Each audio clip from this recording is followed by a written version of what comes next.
Hello, everyone, and welcome to Hit and Hustle from irishsportsdaily.com. I am your host, Greg Flamong, and with me, as always, is Jamie Uwayama, Mr. Jamie University. It is Thursday, April 25th.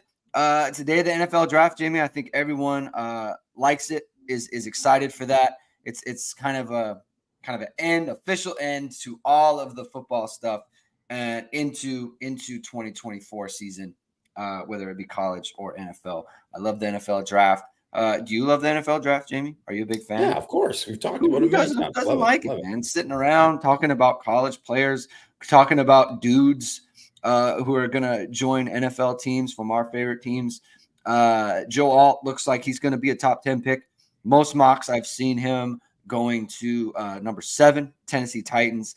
I've seen a few where he falls to number 8 to the New York Giants, but he should be a top 10 pick. And if he isn't, like if teams pass on him, I think there's going to be some teams that are trading up for him because I think there's going to be a real premium on an offensive tackle this year. So we're going to check that out, see where other guys go. Blake Fisher shooting up draft boards. He was number 54 on Daniel Jeremiah's top 150 rankings or someone's top 150 rankings. 150. It was his 150. Yeah. Yeah. JD Bertrand up at 119, which was like, talk about like, do you really need to work out? JD Bertrand hasn't been able to run. He hasn't been able to do most things. He's got a boot on his foot.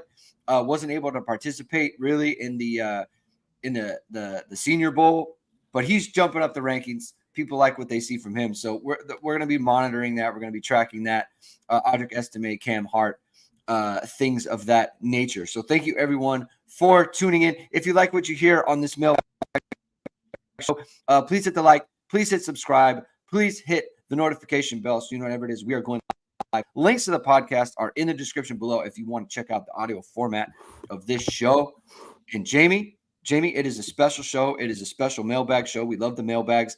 And in commemoration of the mailbag show, and it's a special one, then we have a special deal for you from ESQ Clothing. This is huge. You may have seen it on Twitter. You may have seen it on the irishsportsdaily.com website. There is a limited sale going on right now for the Play Like a Champion Today sport coat. It's through the weekend for Hit and Hustle listeners only, for irishsportsdaily.com subscribers only. You're going to want to, if you want the Play Like a Champion Today sport coat, you're going to want to contact. I'm going to put up the email right now. I didn't put it up, but you're going to want to contact them. You have to hit up Ge, or you have to send him an email.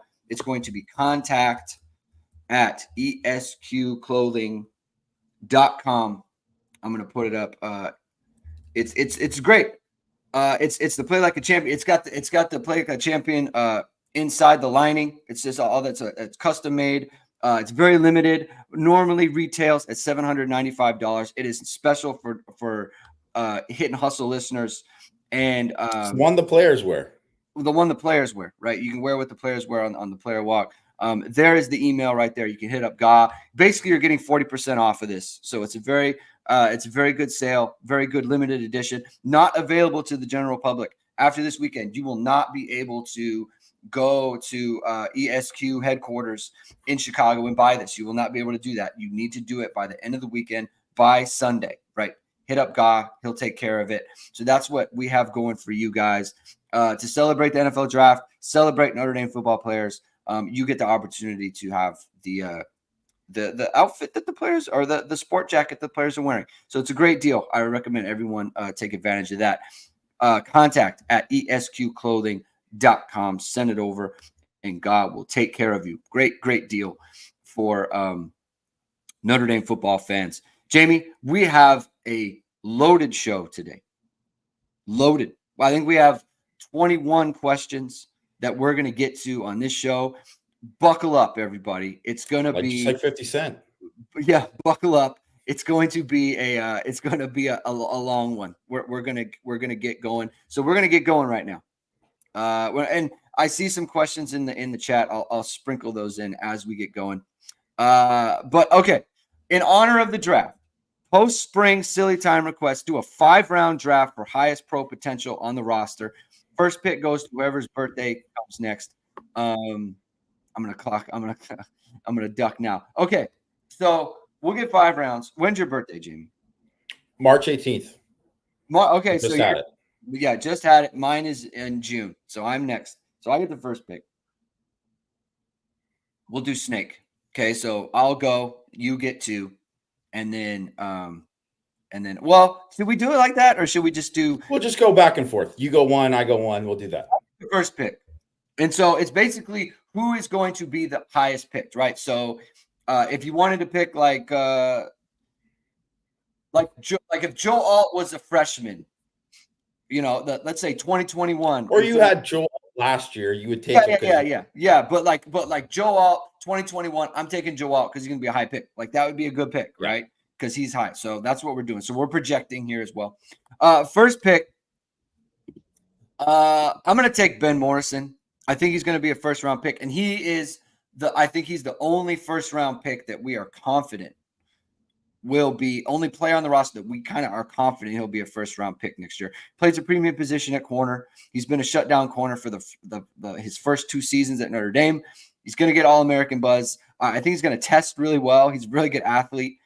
He's got good tape out there against guys like Marvin Harrison Jr.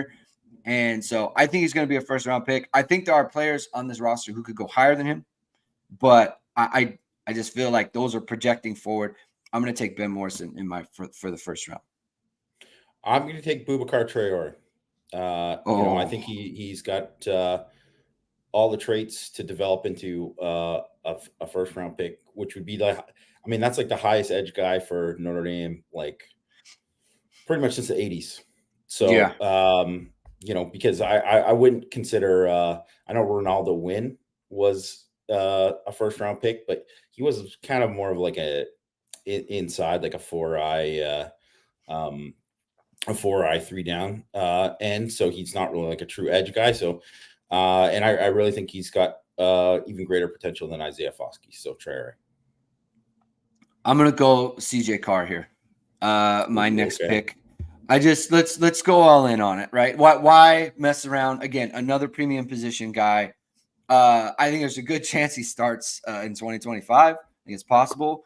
And if that's the case, he'll have 2 or 3 years. Maybe he doesn't need all of them, right? Maybe it's just a 2-year starter thing. I think I like the wide receivers that he has. I mean, Mike Denbrock, working with Mike Denbrock, he knows how to get guys into the draft. He knows how to get guys into the first round. Won a Heisman Trophy. Jaden Daniels did really good work with Desmond Ridder as well. And I think CJ Carr has the pedigree. He has a good situation at Notre Dame. Mike Denbrock as well. I'm going with CJ as my second pick. Greg, you fool! You left Christian Gray for me on the board. I'm taking Christian Gray next. I think he's a guy. He's going to be a very high pick. I think he's going to be someone that after in the next couple of years, you're going to see his stock keep rising and rising. He's going to be a guy. He has all the traits to be a very, very high pick and be an elite corner. So he's my guy. Love that. Oh man, I'm afraid I don't know which direction I want to go here because one is tough. Okay. I'm gonna go Bryce Young. This is my third pick. Yeah, Bryce Young, 3rd round. Look, length, edge rusher, getting off the edge, pedigree with his dad. Again, premium position. I'm trying to go to the premium positions. I think he's gonna just be a rocket up leaderboards or draft boards, mock drafts. After this year, after RJ Oben leaves, I think Bryce Young steps right in, becomes the man at strong end, and that catapults him into. I think he'll be a first rounder. That's what I think. Where are you at? I mean, he's definitely a guy with all the pieces. So I mean, I can't say that's a bad pick. Now I think it gets a little bit tougher because I think I'm weighing whether or not I want to go, like you said, premium positions or guys that I think, you know what, I'm just going to go Mitchell Evans because I think Mitchell Evans is going to be a high pick. Like I would be. He's probably not going to be a first rounder. Just tight ends. Very few tight ends go in the first round. He's probably not going to be there. But I think he's going to be a day 2 pick. I think it's like kind of like maybe a little bit of a safe pick in that way. But like I just his size, his ball skills, his ability to make plays after the catch, his ability to play in line. Like I think he's someone who's going to test pretty well athletically as well too. So I mean, to me, he's kind of like the next in line at tight end U for Notre Dame.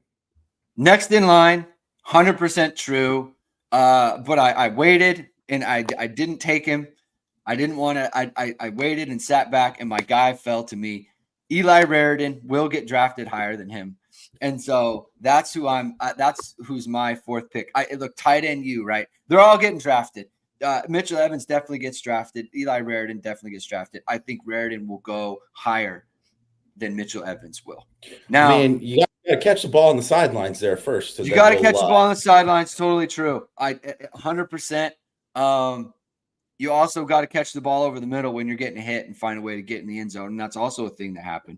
It just hasn't, like, he's looked really good, hasn't played a ton of snaps, didn't really play that much in the spring. So look, I'm going to give him a pass for what's going on the sideline there. All right. I'm look, that got to stay healthy. CFB hurts. That's absolutely true. That's true of both of them. I was actually going back and forth on Evans and Raridan. So whoever Jamie took, I was going to take the other one. So I totally get it. Jamie, your 4th pick, I believe, is coming. Yeah, Gerby Lambert does count because he's going to be on the roster. 100% count. He was going to be the guy that I take. I think obviously it's like a big projection. We have no idea how close he is. Don't take this as Gerby Lambert needs to start. It's right. No, right. Like we have no clue if he's even close to that. Just in terms of just looking at tools and what he has there, I mean, he has the potential to develop into that first round pick as like a future left tackle for Notre Dame. So he'd be my pick. Yeah. All right. 5th pick for me, last pick, Dallas Golden. No, I'm just kidding. Not in the class, not even committed yet. So no, I'm making a joke. But everyone knows he's a favorite recruit of mine in this class. So I think he's a good player. No, I'm going to go with Cam Williams. I'm going with what I think is the most explosive wide receiver on the Notre Dame roster right now. And so everyone's saying KVA. It's hard, man. Like those inside linebackers, it's just I don't know. It makes me nervous. And I think the upside of like if Cam Williams and KVA both reach their potential, I think Cam Williams go higher just because he's a wide receiver. So it's just I'm going with that. I like the idea of Cam Williams. I like what he brings.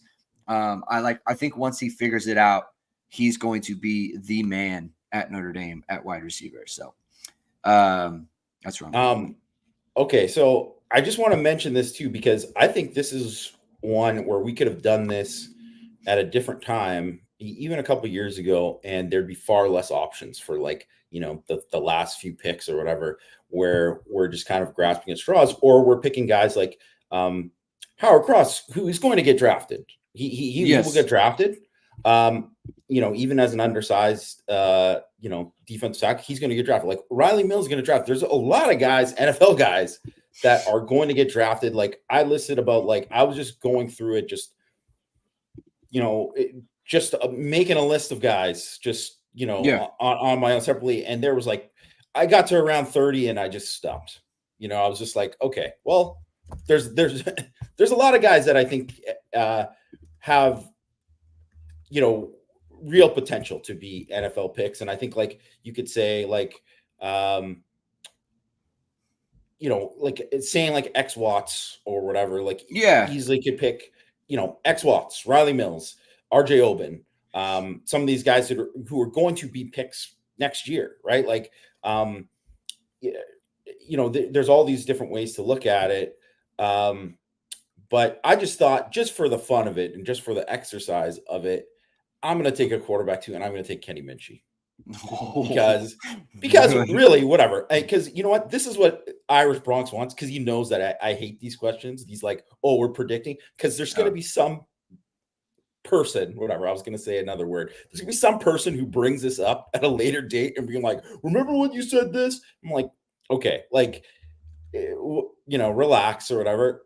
This is just a fun exercise. Yeah. And if I'm just looking at it, just at all this, and I don't know who's going to be the next quarterback for Notre Dame in 2025. I don't think anyone knows. Anyone who says that like it's going to be CJ Carr right now, you're making a guess right now. It's too far in the future to know.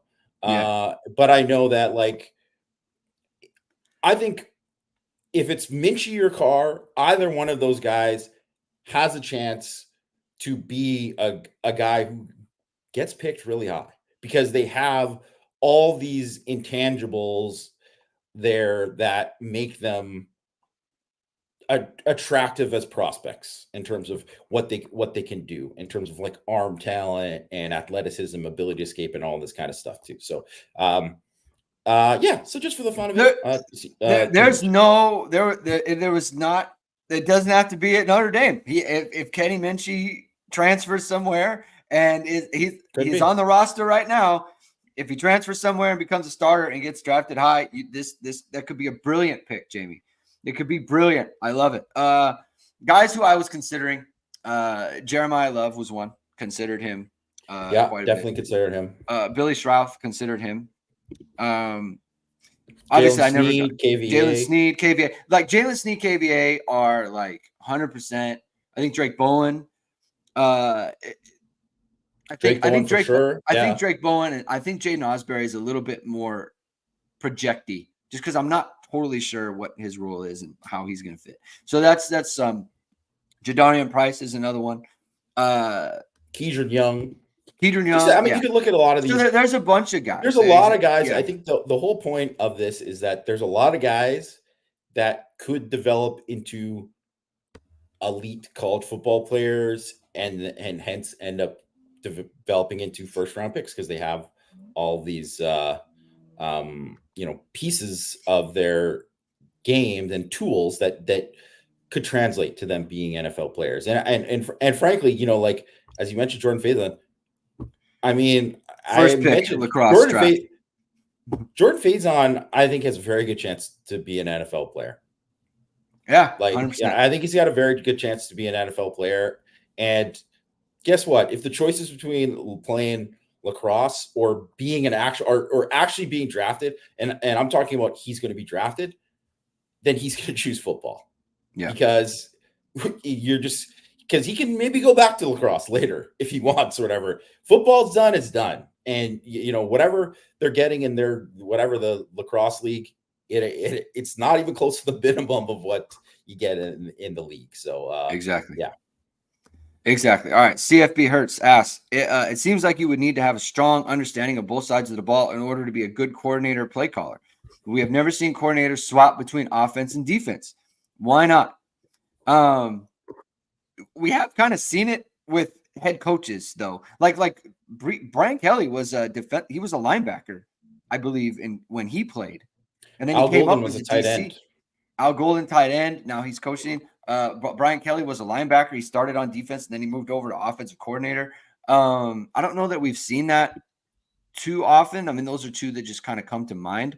No, it happens way more than you think. Chuck Martin. I believe Chuck Martin was a defensive guy, and then he was coaching safeties, and then he was an offensive coordinator, right? So it's a thing. It happens.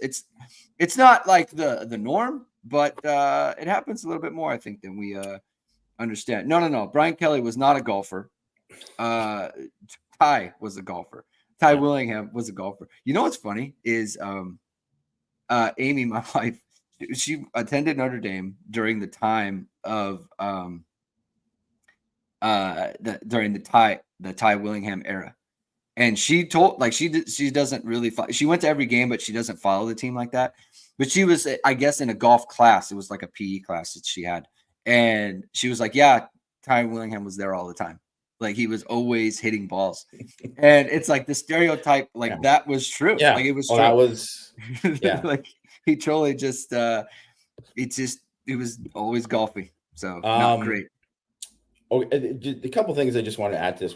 One, they have tried in the NFL too, in terms of like Juan Castillo was like famously a guy who went and like moved to the other side of the ball for the Eagles, and it didn't work out, right? And Matt Patricia with the Patriots, like it went horribly, right? Like it's the kind of thing that I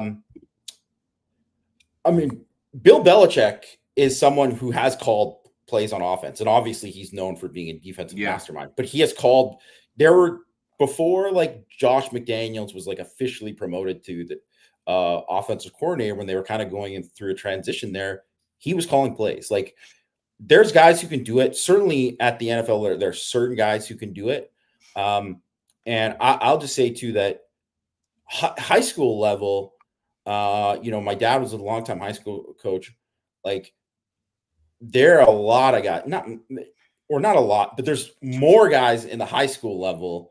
And, guys like Chuck Martin, who came up in like D2 in some of these places where you don't have all the resources, you have to kind of like have more control over everything. And you have to be able to do something because, 1 year you might lose your DC and you're like the best guy to be the DC might be, the tight ends coach or whatever, right? Like that's kind of how it goes at some of these places. So, guys have to be more versatile. And the only other thing in terms of like knowledge or whatever, and why don't you see it more often? Well, it's like one of those things. It's like, it's very hard to be an expert at everything. Yeah. It's just very hard to be an expert in everything. And, creating a game plan, adjustments, having the feel out of how to call a game. And it's not the same as just like understanding certain things, right? It's totally different and it's foreign. It's just like you're starting something. It's just like you do a job at work and you work for a company. If you get moved to a different department, some people will go and be fine and be able to adjust right away, and other people's it's like, wow, you have to like go and take all this training to be able to do all this stuff. So it's just not as easy as it looks. Yeah. Next question from Silverback. What is the argument against Wagner playing left tackle and Jagusa playing right tackle? Seems like the right defensive end is often a smaller defensive end than the left defensive end. If this is true, it feels like a switch provides each with a more favorable physical matchup. I want you to answer that question with also, I'm going to combine it with a super chat from Michael Mahoney. Thank you, Michael, for the contribution. Really appreciate that. So much negative talk about the O-line. I'm wondering if Jamie had a chance to really break it down play by play and give sort of a PFF grade for each tackle he watched, factoring how good the D-line is. So first part of this, I think blend the two topics here. The first part is, do you think moving Emil Wagner to left tackle is viable? Do you think, and I'll add to this, do you think moving Tosh Baker to left tackle is viable? And then did you kind of rewatch and kind of grade it out? Maybe guys graded a little bit better than you thought they might. Well, I'm not grading it out like I would if I was like the O-line coach and I'm like charting every single guy. That's, and I don't, and because too, like, one, I don't have the call, I don't have the play, and that's the other thing. PFF, you don't have the calls, so that's why it's hard for them. They're doing their best with it, but like that's why I think they're valuable with a lot of like stats that you can have a good idea of, like pressure stats and percentages and this and versus man versus zone, whatever. Okay, yeah, they can distinguish that kind of stuff, but you don't know that, like, what a guy's assignment was, what the check was. It's just like you can be grading someone negatively and it's not their fault, like, and so there's a lot of that. So just why I'm not a big fan of the PFF. Their grades for linemen, not to say like, yeah, there's some value in it, but you got to take it you have to know the context of all that kind of stuff that goes along with it. In terms of like Wagner or Baker playing left tackle, I mean, sure, yeah, they could have, but like, with Wagner specifically, he's been, at right tackle basically the last 2 years, and whether that's a comfort thing and what he feels most comfortable doing, or whether or not they just decided like, okay, we want him to compete to be the right tackle when Fisher and Alt are gone. This is going to be his spot, and we see like Jaguar or whoever there at the left tackle. He's been there, so for him to flip to the left side, I mean, it's possible that he could do it, but it's not always as easy as it seems, especially when you say like, well, you spent the last 2 years practicing like mostly just at this spot, so now we're going to move you over.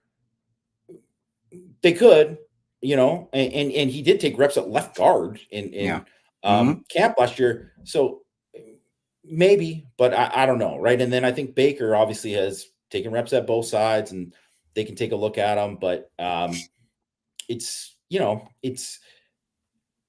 the fact that they've, Marcus Freeman was kind of like pushing his chips in really and saying like Jaguar is like, they kind of distinguished, at least publicly. He has his stance is very different on Jaguar than it is the right tackle side. Yeah. 100%.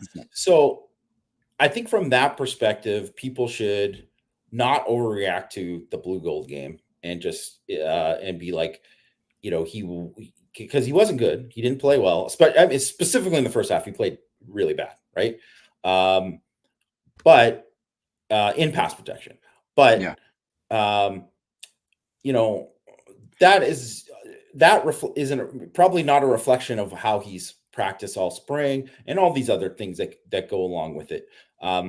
So we have to take that into account. Like, I don't know what's going to happen there, but let's see it play out before everyone is just ready to just kind of like throw him to another position and move things around. And you know what? Maybe they will reevaluate, and they can do that. And that's part of what you do after spring is you reevaluate all of these things. So we'll see. But in terms of like, is this true that right D end is smaller than left end? That's not true, right? Like that isn't like a thing that is like,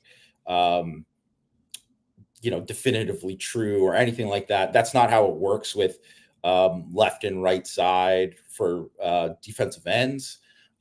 It's not even necessarily like how it would work for even like say a Viper and a strong side end necessarily, that it's always the bigger guy. Like when Foskey would be playing sometimes where he's as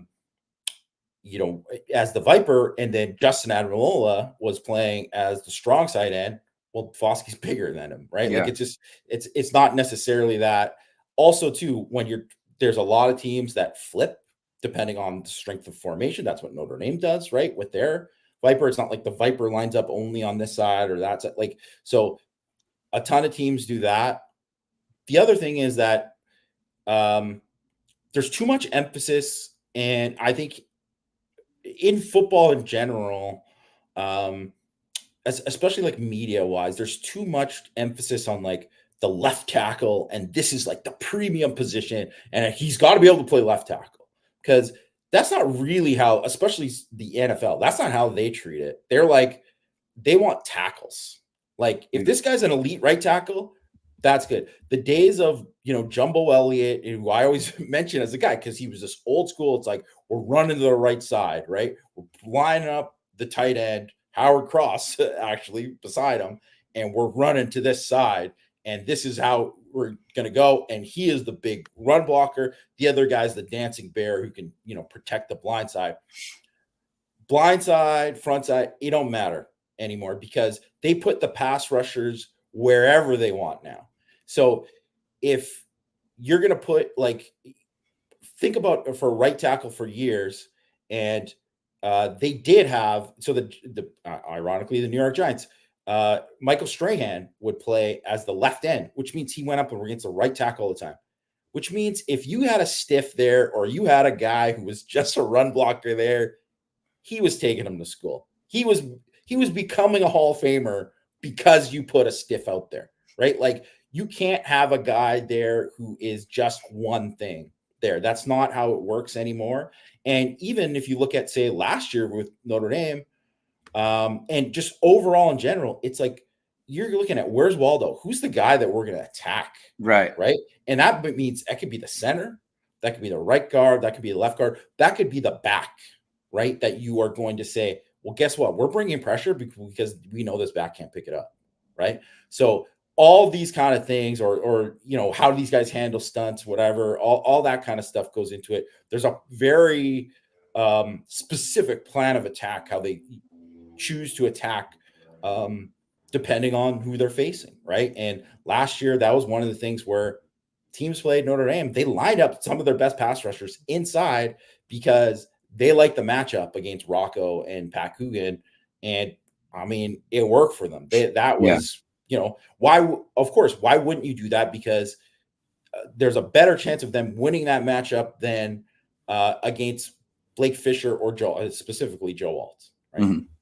Yeah, so it's there. You can always, you can't hide someone on the offensive line now, especially at one of the tackles, because again, you just flip sides. They'll find a way to exploit your guy. You need just good tackles. Period. I think, given the fact that we don't have all the information in terms of how the staff feels about each player, it's hard to say whether or not something is possible, or they're willing to do something like move someone over and move Jagu Sauce or Jagu Sauce somewhere else, right? So it's just hard to speculate on that. Jamie gave good analysis there. Let's see, right? If there's reports that they flip things around, then we can look back on this and say Silverback was onto something. So we just got to keep our eye out for something like that.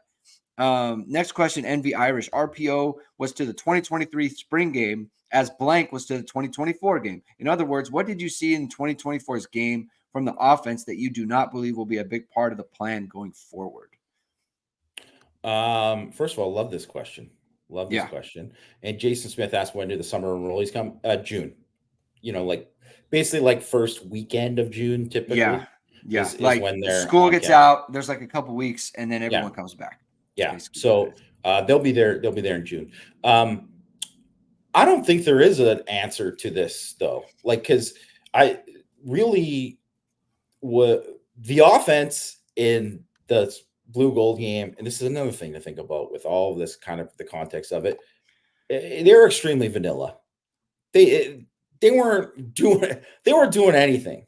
There's nothing you could watch in that game where you're like, I mean, you could really dive down and find a couple things here and there. Like if you're like looking at like, okay, here's they had the one kind of like switch release with Caleb Smith where you got open on the kind of on the wheel route, right? Like that kind of thing where you could say, oh, here, this is where Mike Denbrock, that is something that they would do at LSU, but there wasn't a ton of stuff there that you're like, I mean, this is all like stuff that we can point to and be like, man, this scheme wise, this is the stuff to concentrate on, or anything like that. Like that or that they aren't going to run this kind of like basic type of stuff in the game. Like I don't think there's anything there that you wouldn't see during the season that was like,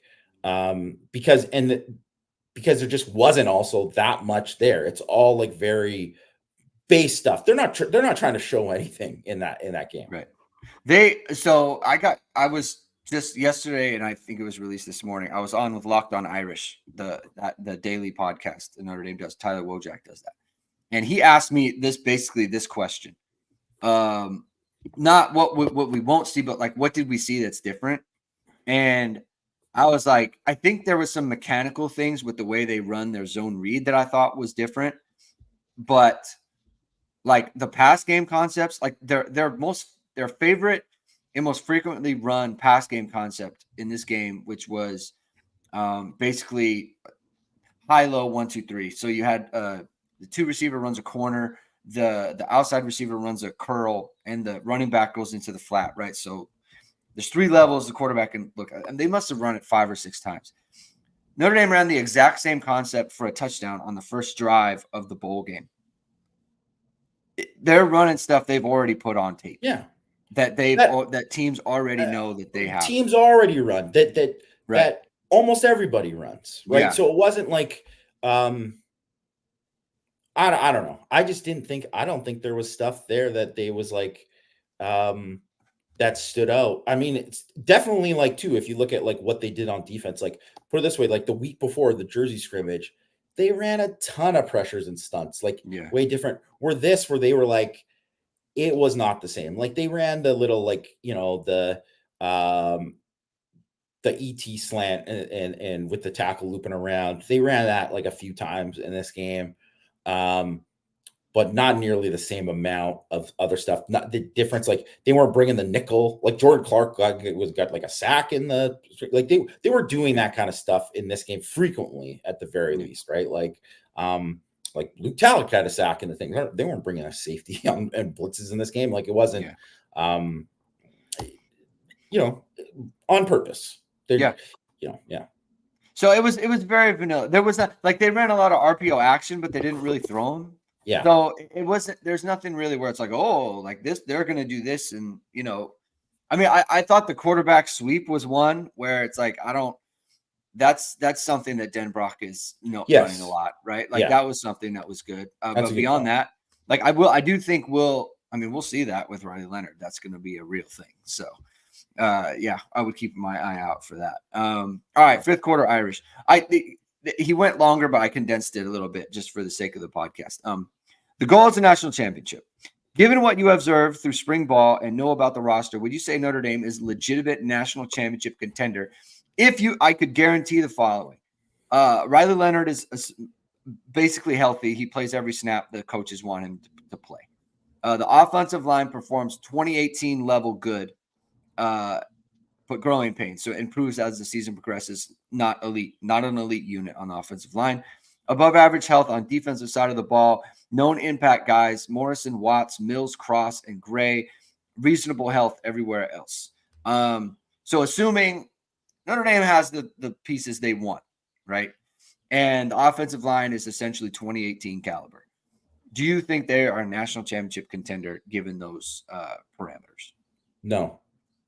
Why like not? I don't think they're close. Like I don't think you don't think they're close. No, they could wait. They can make the playoff. They can make the playoff. They can maybe even win 1 or 2 games there. They're not going to win a national championship if the line is just above average. It just won't be, which is why I wouldn't think like, I mean, if I'm being realistic about what the team could be this year, they could go 12-0. They could go 11-1 easily against the schedule. They could win easily win a playoff home game. Maybe they win the next game, but I don't see them beating whoever is the top team this year if they get to that point, or the top 2 or 3 teams, whoever, when they get to that point, because I don't think they are good enough at the rest of like the skill positions there. It's not to say that like, I mean, I think like Jeremiah Love and JD Price, these are talented guys. Like I think they're going to be very good, but we don't know enough of a receiver to like, okay, here's a perfect example. So talking about 2018, so they lost to Clemson. The defense is going to be national championship caliber, that good. Like they're going to be top 5 to 10 in the country. Mm-hmm.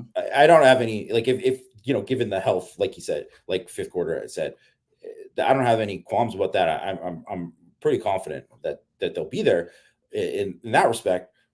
On offense, though, there's going to come a point where it's like, well, you got to score like enough points to hang with these certain teams, because there's going to be offenses that score enough points even on a great defense. Like that's just what it gets to when you get to that high of a level against like the top teams. And in 2018, I would say if you said you took Notre Dame's defense and Clemson's defense, the gap between those two defense, it wasn't large. Even though I know they had 3 first-round picks on the defensive line. Yeah, they had a bunch of studs, whatever, right? But like, well, one of them didn't play in the game, by the way, but so that was another thing. So they had 2 guys who played in the game, whatever. They obviously had Isaiah Simmons.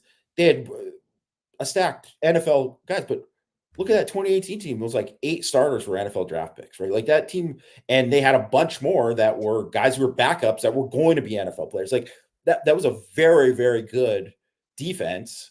And they kind of fell apart a bit when Julian Love went out because they didn't have the depth.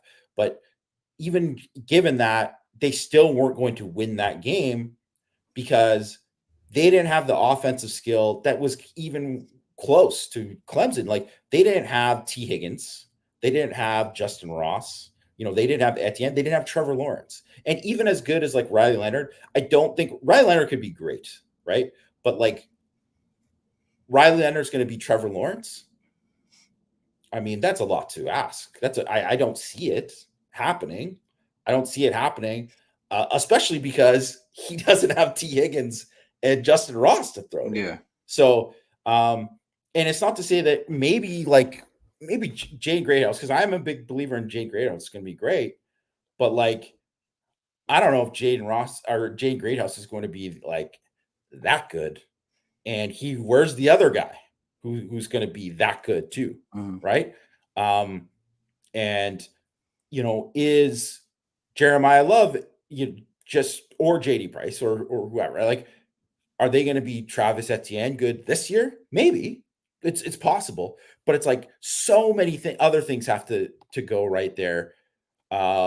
If you only have like just like that kind of above average line, so I don't think so. I like they would need like 5 other things to happen for them on offense, to go the perfect ideal way.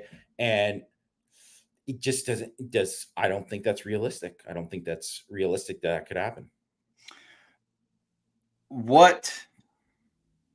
Is there a team right now that just kind of scares you? Like what school? I mean, well, I think Georgia is. I think that's a team that would beat Notre Dame. Like they have. Yeah. No, that's fine. Yeah, like Georgia.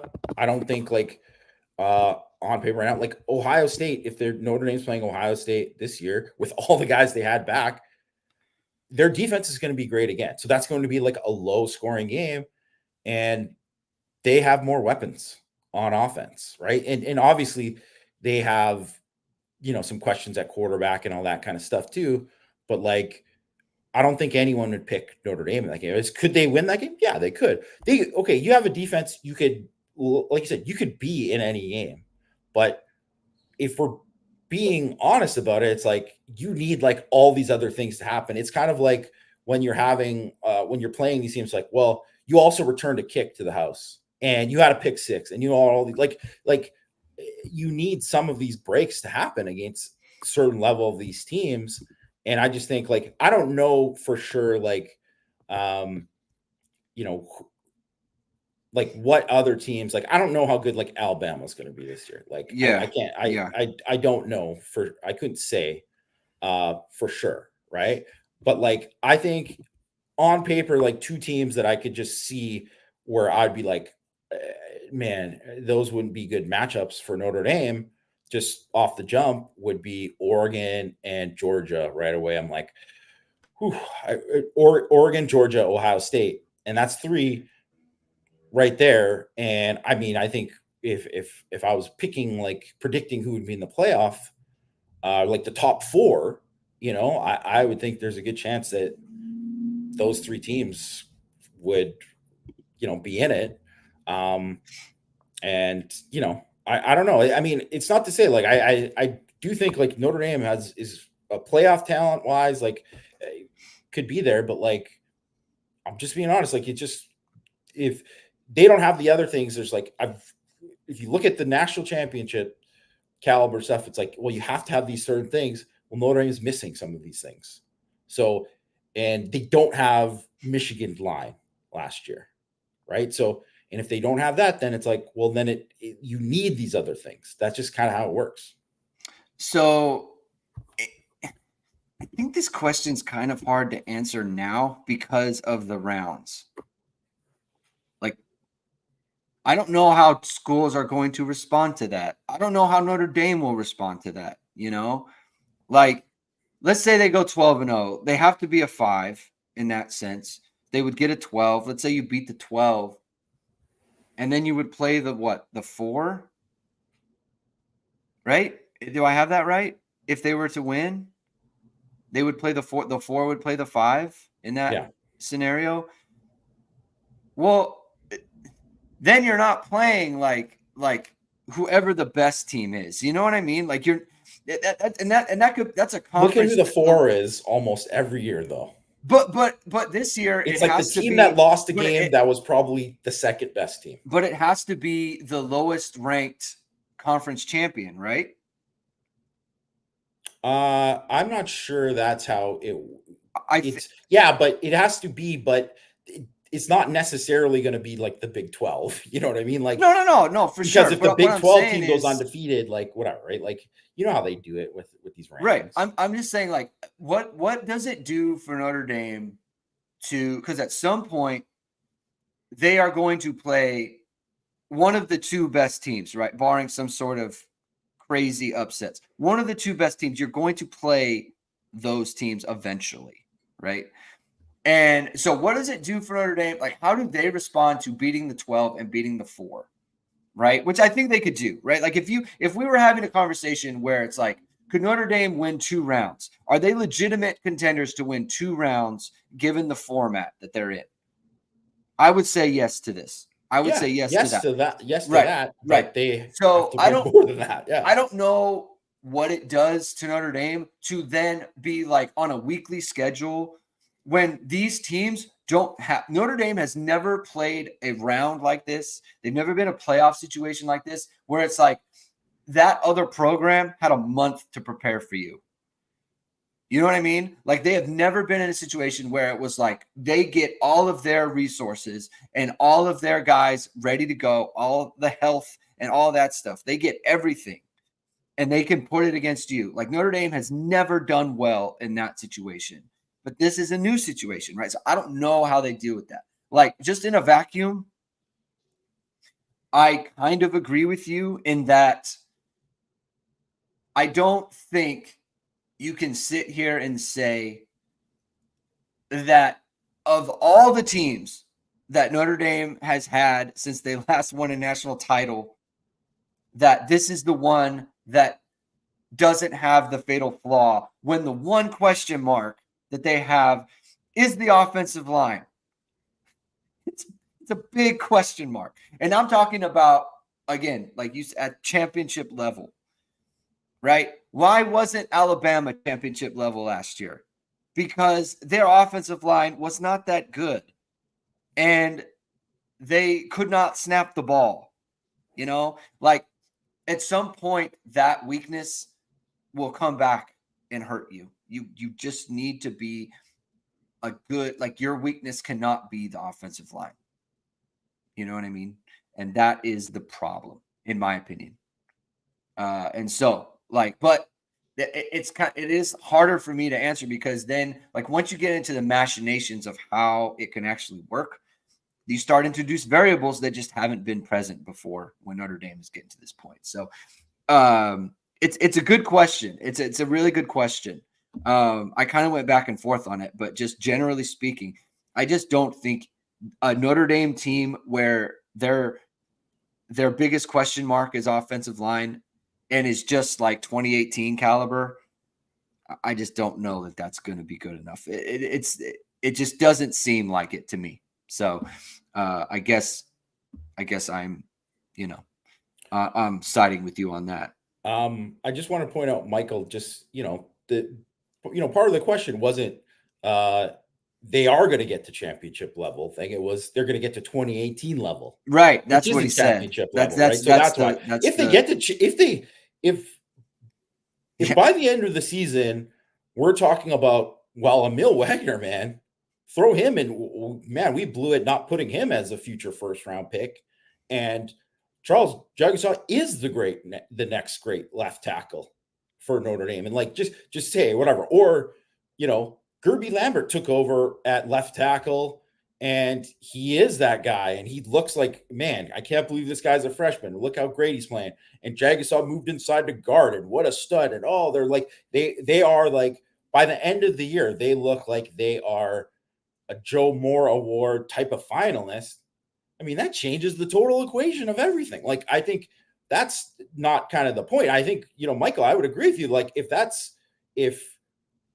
they're there, then that's fine. But that wasn't what Fifth said. Fifth said 2018, which I think is probably the most realistic thing, given where they are now, is where I think because I think it's a year in transition, right? Where you look at, you could go back and look at that 2018, offensive line and say, wow, they had, 4 starters, ended up, being NFL players, right? Like, that's a really good thing, right? But like, they Banks, when he came in later in the year, he wasn't the Aaron Banks he was 2 years later, and they missed Alex Bars not having him, right? And um, Liam Eichenberg was a way better left tackle in 2020 than he was in 2018, right? And same with Hainsey, right? So that's the thing, is like, you kind of have to have all the guys in the right place and hit at the right point. And maybe they will get to that, because it's not like completely unfathomable that it could happen, but that's just not what Fifth proposed. So like, Yeah. and I do think it's more likely that they're in that transition year, and that next year is probably more set up for them, because most of the guys, they should have 4 or 5 starters returning next year on the offensive line. They should be set up to be great on the offensive line next year if the guys develop like they should. Willing to be surprised, though. Willing Yeah. to be. I'd love it. Who wouldn't love it? Yeah. Do you think the O-line is good enough run blockers to live with the issues of pass blocking? Yeah, I think this was, kind of ties into the thing. It's like one of those, like, it's very TBD. Like, we have to, we just have to see it. And I would say, if you were saying today, no, but it's not today, right? So it's like, right.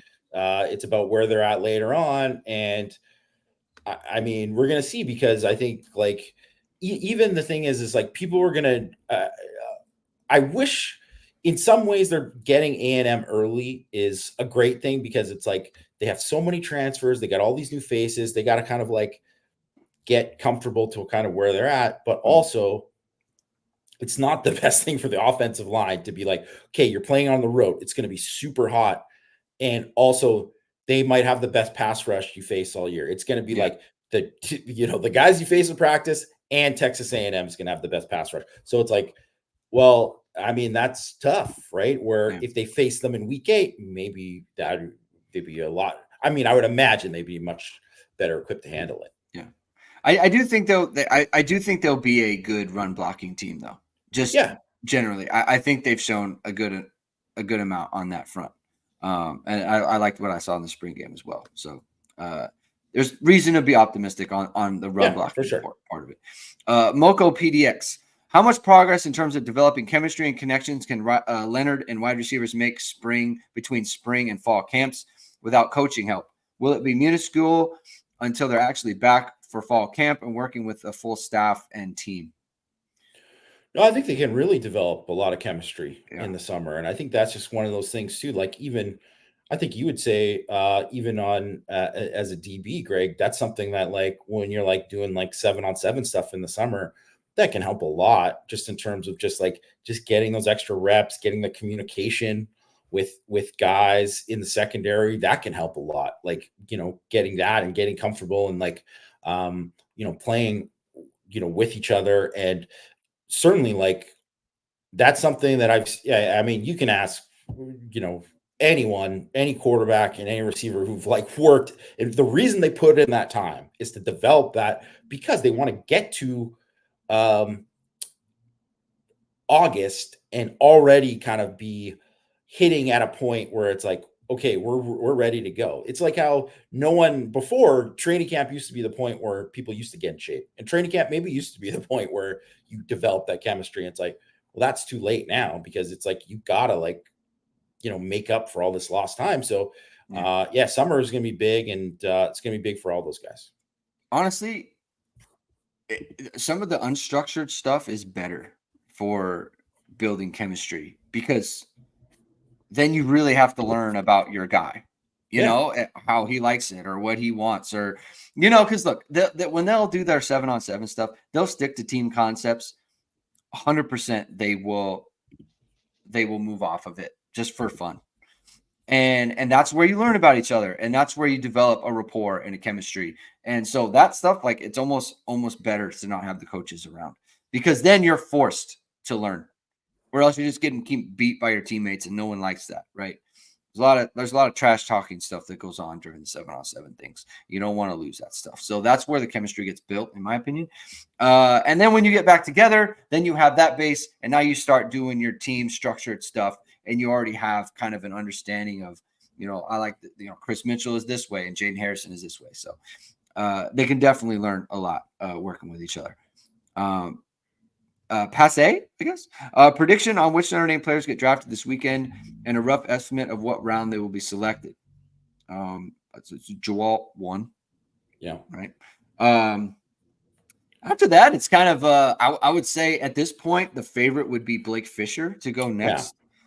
Fisher, I think, is it sounds like, based on like how they're viewing the offensive tackles, and like how just everybody wants to get tackles, like I think there is a good chance he goes round 2, and like maybe even like whatever, who knows, like you never know how guys are viewed by certain teams or whatever, because there's always like somebody who can sneak into round 1. Like it's not even like completely out of the question in terms of where he's ranked by where I've seen him ranked by people, because I've seen people who've done mock drafts for like 10 offensive tackles one in the first round. That's how they kind of view the position this year. So he's going to be a day 2 guy. I think that's pretty fair to say. And I think as far as another day 2 guy, I think Cam Hart probably has the best shot if like all the medicals checked out, they like, and someone likes his traits enough to kind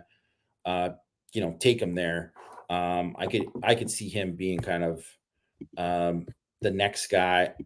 And I probably don't see anyone else unless it's someone really likes Audric Estime, and they're just going to do it. But I would guess he's probably like a round 4 guy to me. Yeah. I think Bertrand too, like it's hard to see him just because he's an inside linebacker, right? Yeah. And I don't see any of the other guys even coming close really to being that, because like Bertrand, I think a lot of teams will like him, but they'll just because he's an inside linebacker, he's probably going to go like round 6 or something, even if teams like him more or whatever.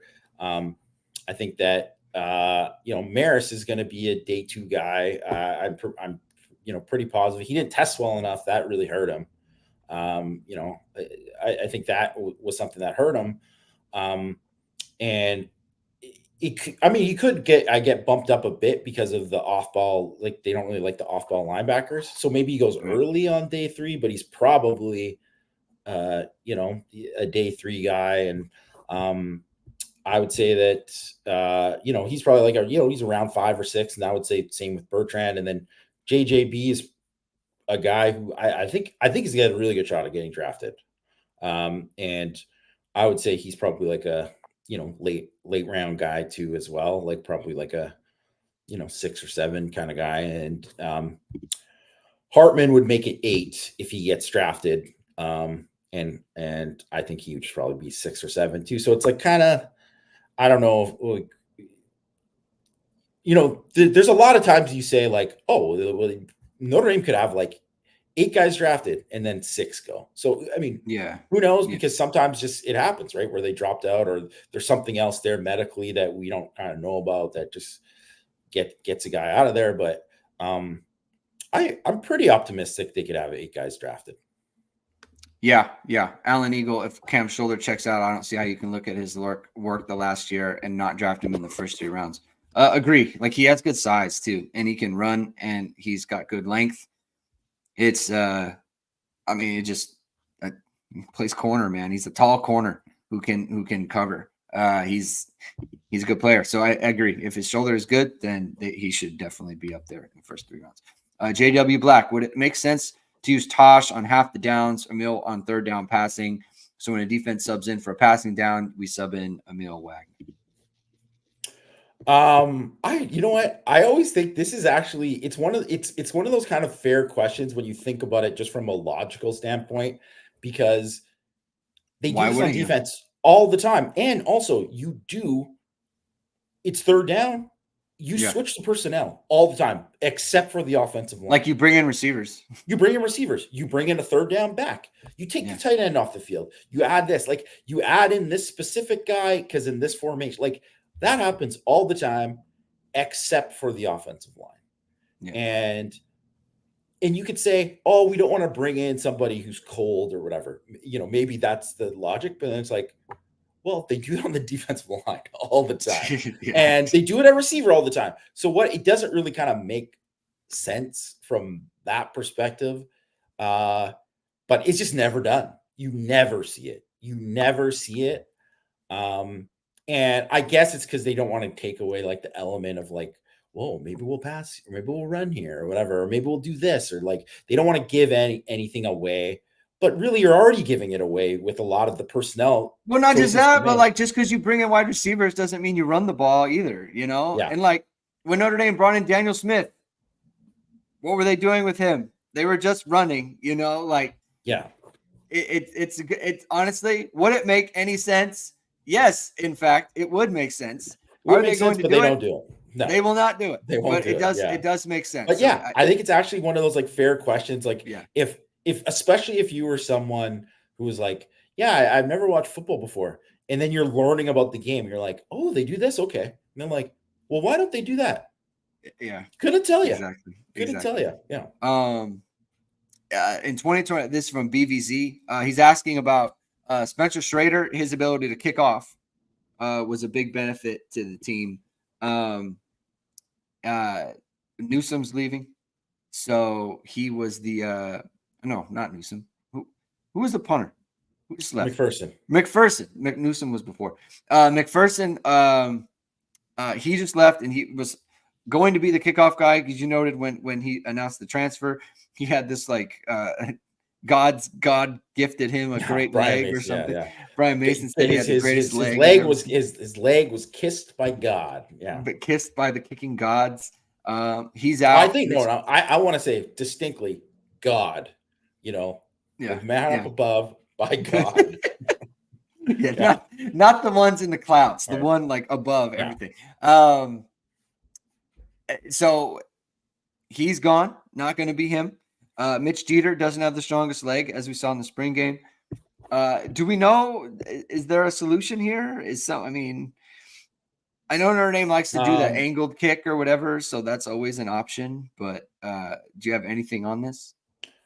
Okay. Well, here's the thing. One, I don't think people should overreact to, because I saw some people like it. I get it. Whatever. You only see a certain amount of things. Like Mitch Jeter was like short on that. It was like the wind was swirling at that point. Like I wouldn't, make too much of a big deal of that. I heard he was kicking well during the spring. And to be honest, we didn't see much. They didn't show us a lot of him kicking. And when he kicked in the Jersey scrimmage, booted the heck out of it on a short one, and it donged off the, doink off the upright, right? So, it wasn't, you could say he missed it, but it was like, well, it certainly was accurate. Like, it's not one of those things where, but I think with, in terms of the kickoff stuff, like he kicked off at South Carolina last year. And I think people will be surprised by this because, I'm not saying that Schrader doesn't have a stronger leg than him, but Schrader didn't really do as well kickoffs last year as you would have expected. So he 65.3% of his kickoffs went for touchback. He also kicked 3 out of bounds, which not good. And he was over 80% at USF, which was like top 4 in the country. And then he didn't really have a good season in terms of kicking off, like the same season that he had at USF before. He certainly wasn't elite, right? Like it's top 20 or something, or top 25, right? But Jeter was also at 65% last year. Like, just, a tenth's difference, like basically. And he was at 67% in 2022. So objectively, he's the same, performed the same as, Schrader did last year. So even if he is the kickoff guy, it might not be a drop off at all, based on, how it was for Schrader. and Schrader just didn't, really perform that well last year as he's inconsistent. So I don't know, but I mean, always we're gonna wait and see, kind of like I don't know enough about like goings to say like he's gonna be that, or if it's going to be one of these other guys, maybe like whoever they bring in as a punter. I mean, we'll see. They'll figure it out. I think. I'm not. So. I'm not super worried about it. Charlie's Army.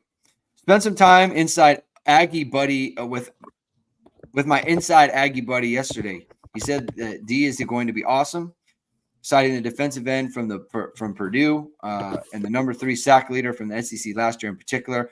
I told him we could be vulnerable on the O tackle spot. How much will running RPOs with Riley help negate the run of the Aggies? And yes, I will be in his suite for the game. Humble brag there at the end. Yeah, it's a real humble brag. Just drop it. Yes, I will be in a suite. Enjoy the game, first of all. Great food. Yeah. Enjoy the game. Although you're probably going to, it sounds like you'll be surrounded by Texan fans. So probably not going to be that enjoyable. So hopefully Notre Dame's winning, or else you're going to hear it, I'm sure, from them. I think, that is something like whatever I've mentioned a million times already. Like their pass rush is going to be legit. Like Nick Scorton, the kid they got from Purdue, he had the 7th best win percentage for edge rushers versus true pass sets in the Power 5 last year. Shamar Stewart was 18th. So he's the other guy that he mentioned, the guy who's 3rd and whatever, right? And Shamar Turner, who they move into defensive tackle because they lost a bunch of guys, he's was 26. Like he's a good pass rusher. Like, and they have a bunch of other guys that are like, can get after it, right? Like they're going to have a good pass rush. And that isn't ideal. So it 100%, and whether it's RPOs for sure, quarterback run game, just running the ball in general, I think that has to be, it's going to be really important, because if you're in 3rd and long against them, it's not going to work out very well. And I don't care who the quarterback is, right? Like it's going to be, it's going to be tough. And that's also too why you want to have like Riley Leonard, because there are going to be some times where you're going to get, into those situations, and and sometimes you got to move the sticks, and hopefully Leonard is the guy that can be able to do that, whether he's pressured or able to scramble or do whatever. Right. So it's just not a game that in any circumstance, even if Joe Alt and Blake Fisher were coming back, it would be dumb to try to throw the ball 40 times to try to win that game. You got to be able to run the ball in that game. And Marcus Freeman doesn't want to do that anyway. So, they want to be physical. And I think with Riley Leonard, that's why I think Riley Leonard is so important, because he allows them to be physical even when, in addition to the backs, right? Like he's such a big player. Like he's such a big person. Like he brings a physicality to him that is much different than even a scrambler like Ian Book or a runner like Everett Golson, right? Like it's just different from a physical standpoint. He's a tough runner. Like I did a whole bunch of stuff with him. When he committed to Notre Dame, like his running ability is very different than that of like just a traditional scrambler you think of. Like they'll use him in short yardage. He will be a short yardage weapon for them. So his physicality is going to be very important in that game. Duke Sinatra. Which position group has a better pure talent, running back or linebacker? I'm in for linebacker. I would say linebacker too, but I mean, they've got both really talented groups. Yep. Really good groups there. Besides O-line, what is your biggest concern for the upcoming season? Or put another way, what questions were not answered this spring? Can you think of a question that wasn't answered? Well, I mean, to me, they're kind of like when we talked about like the champagne problems, right? Like, so it's like, right, who are going to be I think they're better at receiver. They're better than they were last year. They're faster. They check all these boxes. Well, one, who are going to be the guys that kind of lead the way?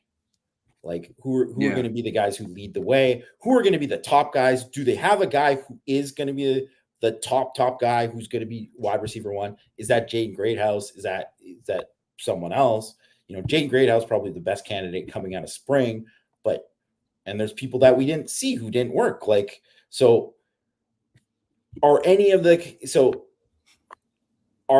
those guys who come in, what is that? How's that going to change how they look on offense and how good they can be? So I don't think we have any idea really how truly good the offense can be yet, because we're yet to see the full arsenal of everyone, right? We want to see everybody out there, with just, Faison and Bo Collins and Riley Leonard and Mitchell Evans and all of this, right? So, just taking out O-line out completely out of the equation, right? So there's that. And then it's like, well, is one of these guys going to develop into maybe an All-American candidate? Because it's like, is one of those receivers, maybe they're all good, but is one of them going to be great? Is one of them going to be like Claypool in 2019?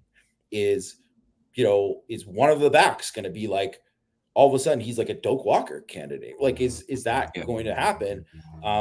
Because I think, you look at last year, even early on, no one was talking about Mitchell Evans as man, this guy's is a go-to guy. He's going to be a go-to guy. And I mean, early on too, right? Holden Stays had that one big game and people were like, wasn't Stays getting the ball more? That was more of the talk. And then all of a sudden you get to the Ohio State game. And then from that point on, it was Mitchell Evans is that dude. And I think there was, definite possibility he could have been a Mackey Award finalist last year if he stayed healthy, right? And I think he's probably going to be a Mackey Award guy this year, where now that's kind of the expectation if he's healthy enough for the year, where that wasn't on someone's bingo card last year. So is one of these other guys going to do that? And I think that those are the kind of my questions about the offense, because I think they're going to be good. But it's just how good can they be based on all those other factors? Plus, you got to integrate Bo Collins, right? How does he actually fit with this team? You have to integrate Riley Leonard into it, to see even on defense with Rod Hurd, right? We just kind of say, oh, Xavier Watson, Rod Hurd, Rod Hurd's going to be great. We actually haven't seen him, we haven't seen him out there moving around with those guys. So, so those are questions, right? And so we haven't seen, to use a term you use, we haven't seen their full arsenal. And you want to see it before you make any conclusions. And sometimes that's how customers feel, Jamie. Whether they're going to your I knew this one was coming. They're going to your website. They're going to your social media page. They want to see the full arsenal, and you want to accentuate that. And so what you can do is you can go to vsrmediacompany.com, founded by Notre Dame football pregame host and Emmy award-winning anchor Vahid Sadrazadeh. VSR Media provides professional and cinematic video and photo. Whether you're looking for a collegiate or pro-level highlight reel, have a personal story to tell, or are aiming to diversify and grow your business, VSR Media specializes in short and long-form video storytelling, social media management, and website design. VSR Media also captures professional headshots, senior and sports photos. Contact them at vsrmediacompany.com. Mention Irish Sports Daily to receive 20% off your first project. Visit them online or give them a call at 574-800-9106. All right. Next question from Duke Sinatra is asking about the offensive line. I think we've kind of covered the offensive line here. Jagusa or bust at left tackle. We talked about that. Young player. It's possible a young player could get into the mix. That's something we're gonna have to monitor. I think it's just fall. It's hard to say at this point. And just kind of the one thing too that I'll just kind of just mention again, to not to put too much emphasis. I mean, there were concerning things about Jagusa in that game, but I just want to mention how Dalen Hayes in, I believe it was 2017 in the spring, against Mike McGlinchey, got 3 sacks. I think and people were like, Dalen Hayes, flip the switch. There it is. Going to be an All-American. Going to be the best pass rusher on the team. He's the guy they always wanted. Turned out he was the 4th or 5th best pass rusher on the team that year. It ended up being Julian Okwara ended up passing him as that season went along, and Mike McGlinchey was like an All-American and then a top 10 pick. Like, so, it's one day. Yeah. Yeah, one day, a lot of time. And that also didn't portend a lot about Mike McGlinchey in 2017 either. He had a very good season. So we'll monitor that situation. Can you discuss Osbury's role in nickel and Aztec? Is he really going to be covering slot receivers, or would his role be more focused on rushing the passer and run defense in his package? Do you expect to see how much of this package do you expect to see throughout the season? This is like kind of one of my biggest open questions about what exactly do they have in store for him and that position. That's something that I really want to keep an eye on, is like, what do they have? Because it's a fair question. Like, is he going to be covering slot guys? Like, are they really trying to make him the JOK guy? So like 100% no. What do you think they're trying to do then? I think they were trying to get him reps in the spring. Yeah. And I think that as we've kind of seen with Micah Bell transferring out, he wasn't what they wanted as the backup nickel to kind of push Jordan Clark. Right. And their solution to being like, okay, we don't think Micah Bell can be a nickel was, well, this is our chance to kind of play essentially as Rover, not and like a nickel, but essentially as a Rover type. Osbury's going to play there. So this is the way for us to get him in. And then we get KVA and Bowen and Kaiser and Snead, all these other reps there too, where we can play 5 linebackers and these guys can get all that. So to me, that's kind of like what that was about. And then also too, like, learning some of that stuff too, I think is important. As far as like the Aztec role, it's different than like the nickel, because that is obviously in their third down package, where that is essentially like the third safety, right? So he would just be like a big safety. But if you look at what DJ Brown did there, and sometimes they would move him back, and that kind of maybe takes it away, because I don't imagine he's going to be playing, deep third or anything. But you didn't see DJ Brown one-on-one with slots. That wasn't something. You'd see him one-on-one with a back, one-on-one with tight end. You'd see him blitz. You'd see him as like a robber underneath. You'd see a lot of that kind of stuff with him. And that was what you would probably get from Osbury there. But I also think he's not necessarily going to be the starter there at, I think he's compete for it. That's possible. But I think that's like also where they would Adon Schuler, I think is probably I think Adon Schuler was probably the number one Aztec in the spring, and we'll see how it goes and whatever. But I think there's a very good chance Adon Schuler, that is his job in the fall too. So, we'll see where it goes. I do not see like, I don't see them being like, with the KK Smith play, remember, Greg, that they shared on line where, the slot fade. Yeah. I don't see them asking him to do that. Like, they're not going to do that. Even just like him kind of running across with Greathouse. And I don't even know, like, I can't even remember that exact same thing. I don't think he was a man there or whatever. Right. But like, he made the play on it and you're like, oh, that was a good play. But I mean, he was open. I don't think they want to have too many situations where Osbury is the guy covering. They like to play a lot of man coverage at the nickel, and I just can't see him playing man coverage on slots, because it's kind of antithetical to what they do on defense. Right. So we're just gonna have to keep an eye on it. One thing I don't want is them to kind of put him in a bunch of vulnerable situations just to get him on the field. Like, exactly. Make sure his role is good for him, right? And I'm not saying they're doing that. I'm just saying it's not what you want. Just don't want to see it going forward. Yeah, completely. Right. Yeah, 100% agree. Let's see. Neil M. here, I believe. Yeah, Neil M. Last play of the game, Notre Dame by 5, A&M 4th and goal at the Notre Dame 12. Everyone is healthy and available with only what you know so far. Who are your 11?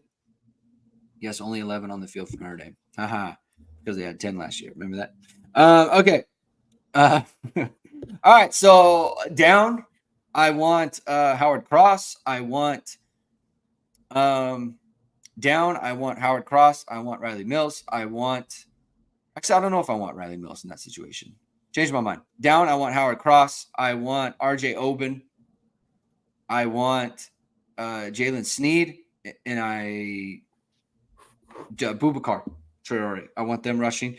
They're definitely running the ball. You're not going to run the ball on 4th and goal from the 12. I want Kaiser out there. I want who's the other linebacker? This might be a good situation. Either KVA or I might put Osbury out there because that might be good. And then so that's your 2 linebackers. So that's 6. Give me Morrison, Gray, Hurd, Watts, and Clark. Thank you. My only switch is that I had them playing, Spear, which is, with the 3rd safety. So take one of the linebackers out. Take out Osbury, put in. Take out Osbury and you put in Schuler, right? Okay. But maybe that is Osbury and the thing. But that was my 11. I had it pretty much exactly how you did. Yep. All right. That's good. I like it. Okay. Irish Bronx, barring injury, who are the 3 starting wideouts in College Station? Who are they round 1 of the playoffs? I mean, barring injury, I think. Do you think Bo Collins starts for this team? I think he probably does.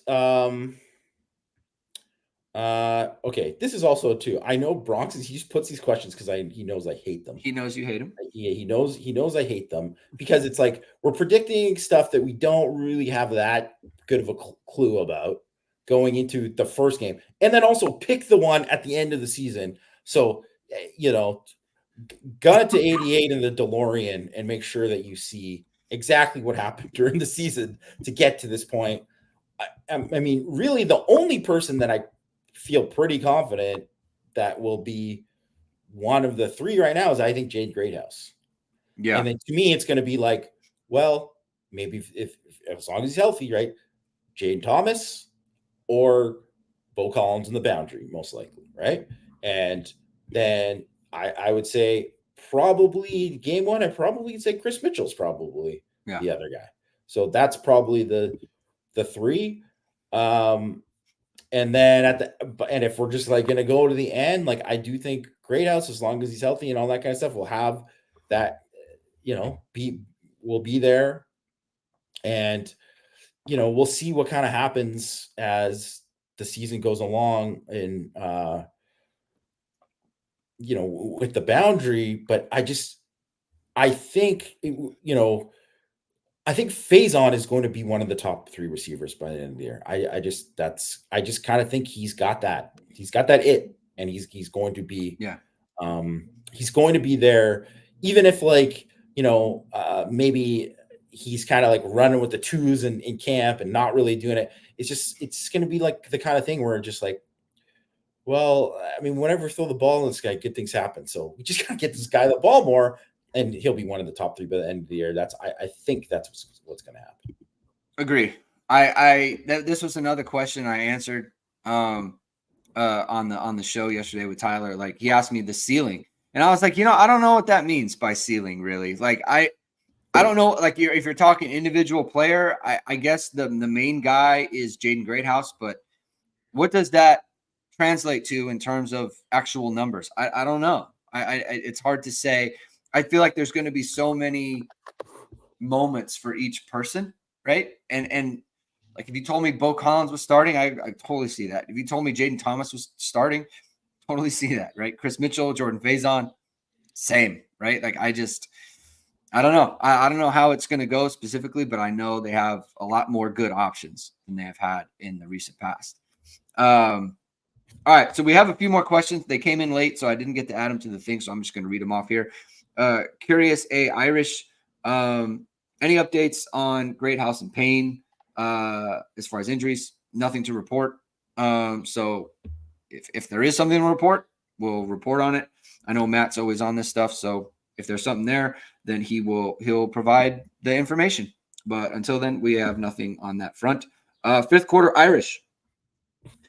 Given the depth on the roster on both sides of the ball and the inexperience on the O-line, would you consider playing more tempo? You think Notre Dame should be a tempo team?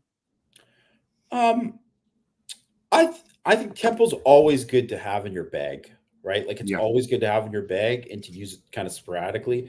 I don't think they're built to be a hurry up, no huddle team, obviously. And so, from that perspective, no,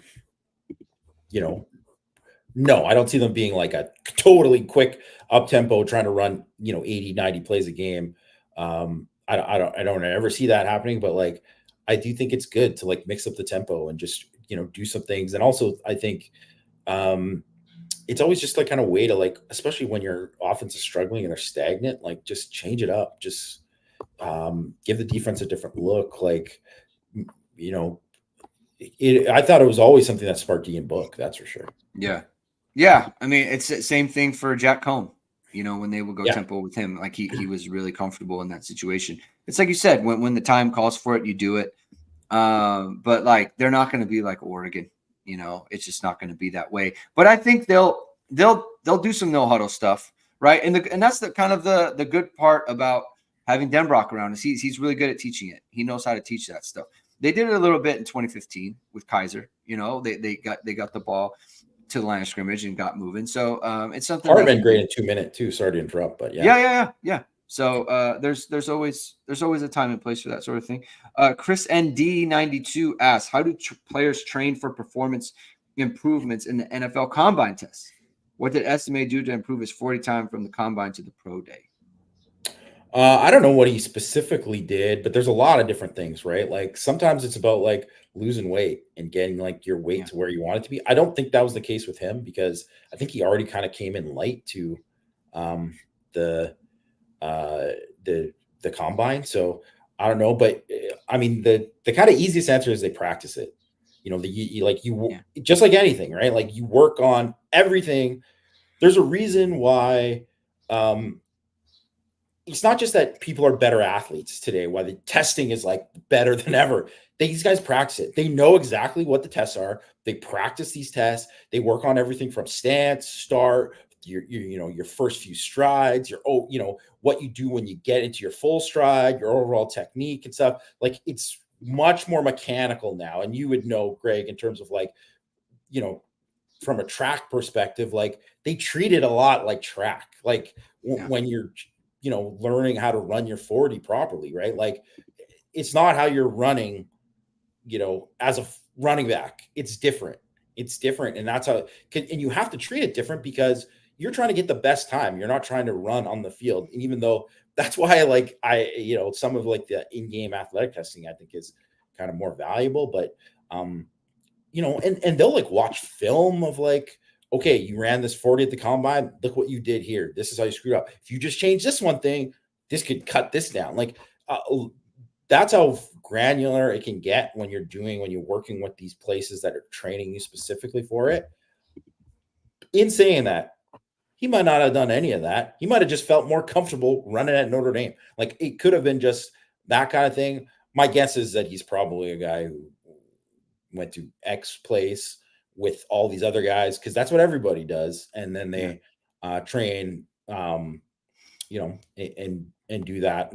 Not many guys actually do their training like stay at the school and do it because you want to go to these places specifically because it can cost you hundreds of thousands of dollars, maybe millions, right? If you get if you have bad times, so like you want to get that right.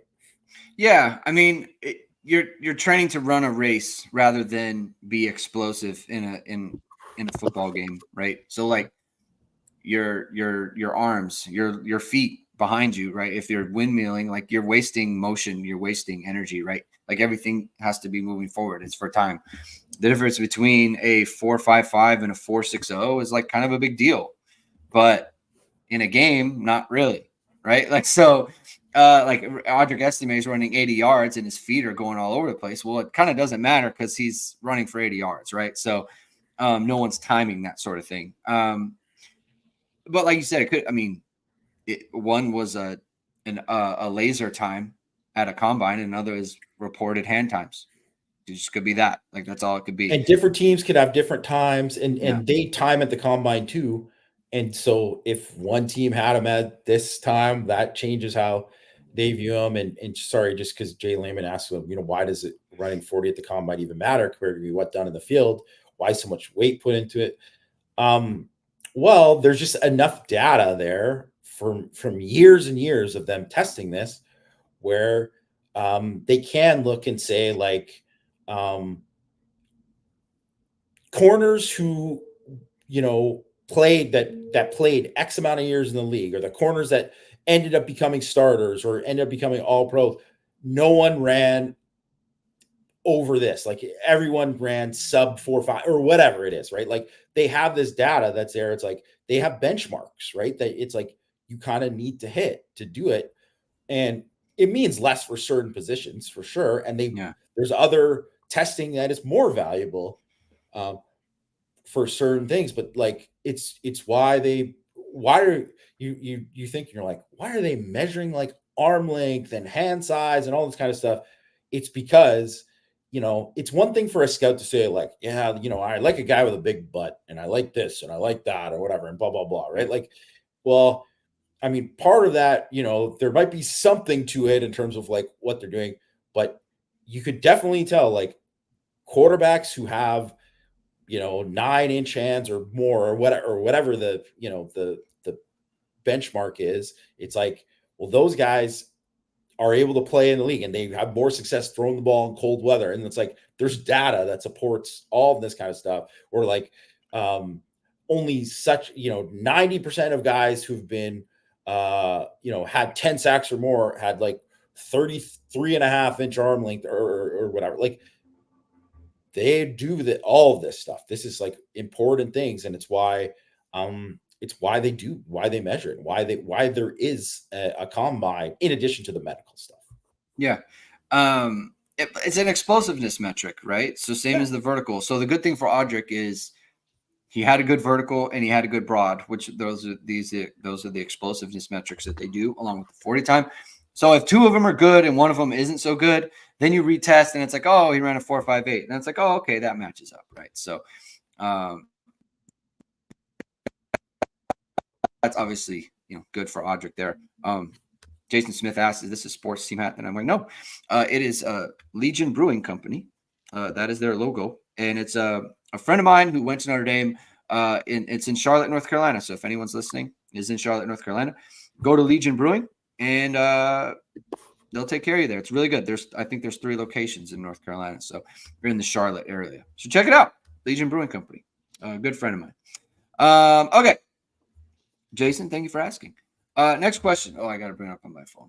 Okay. Next question comes from Chris ND92. What effect do you think unlimited scholarships would have on football? It seems like higher caliber players self-select to leave if there's no path to them playing with limited scholarships. I don't think that would change with unlimited scholarships.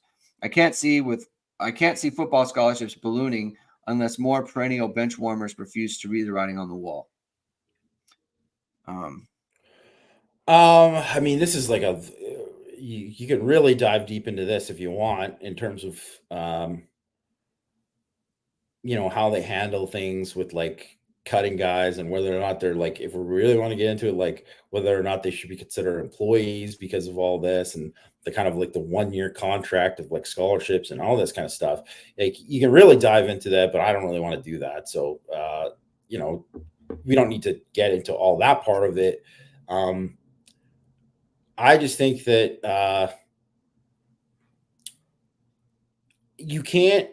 they're never going to go back to, obviously, unlimited scholarship. That is never going to happen, I don't think, because one,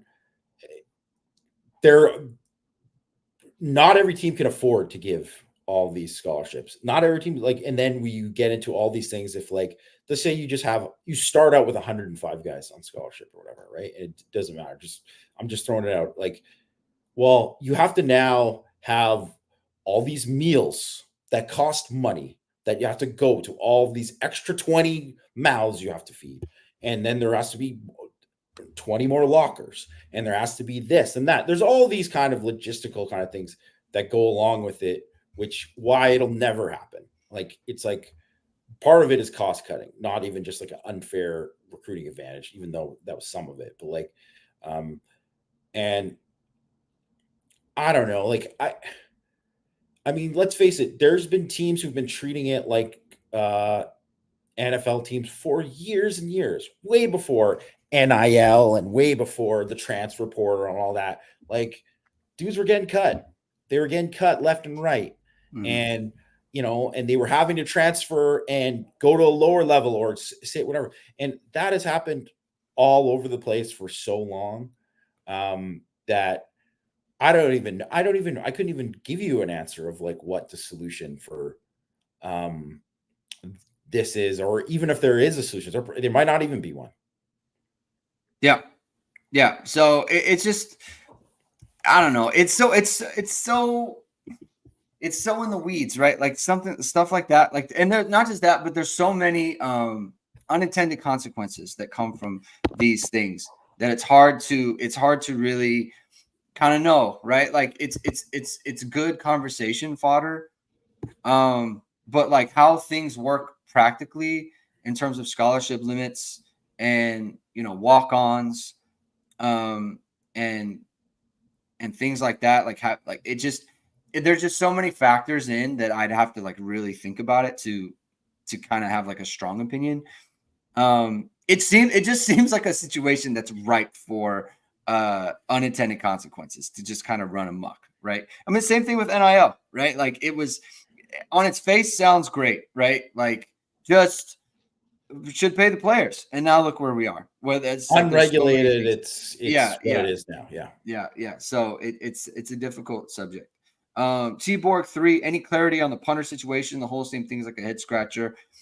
As far as him leaving, it was just, I don't know. It just seemed like it wasn't, he wasn't having the best spring, and it was that was maybe communicated. And so he decided to look elsewhere.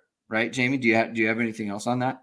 No, I just think like they were just like, you got to be better. And I think they were probably honest about him. Like, that you have to be better and you have to like, we're probably going to bring in someone to compete or something, or maybe you're going to get passed right now. And that's kind of what happened. Right. And I mean, it's funny because I had heard like halfway through spring, I'm like, oh yeah, he's more consistent now than he was last year and all that. And then all of a sudden, well, I guess that wasn't the case. Or, I mean, who knows, right? It could have been like after the day that I heard that, it could have been, I mean, he could have had 3 bad days in a row after that or whatever. Right. So it could, I don't know. I mean, I think it was certainly surprising that it kind of went down the way it is, but I also think they'll be fine. Like I'm sure they'll add somebody and be fine. Yeah. Okay. Let's see. Next question. Any update, or Irish One? Any update or insight on the new strength and conditioning guy and staff overall? I think we've heard positive things on Lauren Landau from the players, specifically, and how they feel about him. Do you have anything other than that? Other than like we've heard that everyone is kind of happy with him and everyone is kind of excited about him. Like they feel like they are making gains on the things that they kind of want to target. Had you ever heard anything else about that? I didn't hear anything else, but just kind of like to reiterate for maybe people who didn't hear about when we were talking about it during the spring, was that I think a lot of the older guys specifically too were kind of happy with the changes, because there's a lot of the kind of previous approach under Bayless was not necessarily bad, but just like a lot of it about like culture building and like being like building toughness or whatever, which I don't think is a bad thing at all, but that is also how some guys can get hurt, because you're overexerting and you're doing things that maybe you shouldn't. You shouldn't be pushing it to this level, and maybe you're not reaching your peak because you're pushing it past where you're supposed to go. And where, even though that might seem like a good thing and like, well, that's going to help you win fourth quarters, it also could help you win fourth quarters if you are at your peak weight and you're stronger Yeah. and you're faster. Yeah. And I think some of the guys felt like they were not getting to where they wanted to be, even though, they had big years in the program. They're like, man, I'm not really hitting the kind of like, kind of their goals in terms of what they wanted. And it sounds like there's been a lot of guys, that have really, taken off and it has worked out well for him. Like Jack Kaiser was one of those guys, right? Where, added weight and he was like, running faster than he ever had and like, and doing well. And I think that was, something, especially when you're thinking about like, I want to have a chance in the NFL. I mean, he's the chances of him getting a legit NFL look as a 220-pound linebacker compared to being a 235-pound linebacker. It's, it's much greater if he's 235 pounds and running fast. Irish Run is following up in the chat. Is there any indication that his mutual parting with Bayless? No. It's just that, like, look, if change is forced, then make change for the better, basically, right? Like, look, do the players like a different voice? Is a different philosophy working for them? Sure, right? But Notre Dame was not looking to move on from him. They definitely wouldn't have at that time too. Yeah. It was just like that. It was definitely like a, and it's not to say that maybe at another time, Marcus Freeman would have said like, yeah, we want to move in this direction or whatever. But I mean, I just think it was circumstance. Like he wasn't fired. He wasn't fired. There wasn't a thing, any of that kind of direction. Nothing nefarious in any kind of way. Final question from N. Thurman. Any idea when the volleyball schedule comes out? Want to take my daughter to a football game and volleyball game the same weekend. I understand that, right? I get it. That would be fun. We don't know that. I don't have insight on that. What I'll try to do is if I see something come out, I'll put it on the board since this was posted on the board. I'll keep my eye out on it. We'll monitor the volleyball schedule situation. Yeah. And I would check volleyball. I'm assuming volleyball probably has a Twitter account. So I would check there because they might even have it up, posted up there. They would probably have that as a pinned tweet. That might be a place to check. Certainly UND, .com. Like you could check, which I think is like Fighting or whatever it is now, right? Whatever Notre Dame's official site is, go to the volleyball, click on the schedule, and maybe it's up. I don't know. I'm not for sure, but I would check there. Yeah. Irish One, we'll go into the new facility on a later show because there are some things I want to. There's some specifics I want to find out before I go in on it.